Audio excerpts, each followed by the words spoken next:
Joining us on location at Dancing with the Stars is Cheryl Burke. Good to see you. Good to see you too. Listen, you recently went to Hawaii and you said that while you were there that you really felt like having a drink. And when I read that, I said, this is why people love Cheryl Burke, because she is willing to show this side of herself and not live behind just the glimmer of the mirror ball. What made you, at that moment, be so revealing? You know, I think it's part of my recovery. It definitely makes sure that I am totally taking full ownership over, my addiction, which is alcohol. And it is important for me to talk about my feelings, not just feel them, but talk about them, which is very new to me. I'm a professional, I say number, because I would rather not sometimes feel the feelings, even though they're not as scary once you do feel them, but I just would do anything but that, right? So, and that's, caused the drinking, and then just numbing and constantly numbing feelings from, when I got sexually molested when I was a little girl, to, abusive relationships, and not really having the time to digest, I guess, is what I'm trying to say, it all, right? I went from that to dancing, to competing all over the world, to now season 30 of Dancing with the Stars. And so blessed, and I'm so grateful for this opportunity, but there's also my mental health that I have to keep in check. I have to tell you, Cheryl, I've been watching this show, obviously, all along these many seasons, and like everyone else from afar, I thought, wow, she's beautiful, she's a great dancer.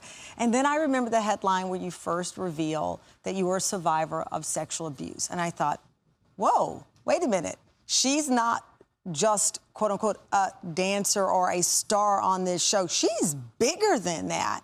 And she's navigating this fame. I mean, you don't have a class that says, okay, Cheryl Burke, you're going to be one of the most talked about people on this new series, and you're going to have it all coming at you. But what did you pull from? How were you able to navigate this sudden fame in this new world that you were living in?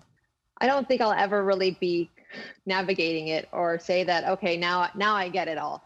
It still makes me uncomfortable, but obviously, with my sobriety for the last 3 years, I realized I've had social anxiety. Like I'm starting really to figure out, okay, wow, so the drinking also was so that I could do a red carpet, was so that I could do press, so that I could do a talk show, because it was more about finding my own identity and my words and having that, I guess, self-love and self-respect, and to know that, I'm not just some dummy dancer, like I actually have an opinion. Did you feel that there was a point where people thought that of you, that, okay, she's a, quote, as you said, dummy dancer? Was that a fear of yours, or was that an experience? I think a little bit of both. I think, in general, the ballroom competitive world is very much a man's world, right? So it's like when I got here to Los Angeles, I just posted recently on my Instagram my very first audition. I had an English accent. I mean, that just goes to show you I had zero identity. Like my voice was just that was a different person.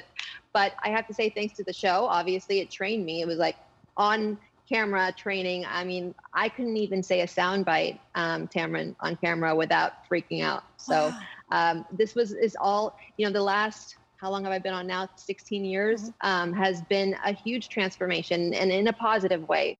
Do you ever wonder if you weren't as well known and as famous, that you would have these ups and downs, or the struggle with, I was talking to Michael K. Williams before his passing, and he talked about the symptom and how the alcohol or the addiction is just masking other things, right? It's insecurities and all of that. And here you are on this stage, and people are admiring your talent and your physical appearance, and that the pressure just keeps mounting. And suddenly you find yourself saying, okay, I need to check in with my therapist and AA.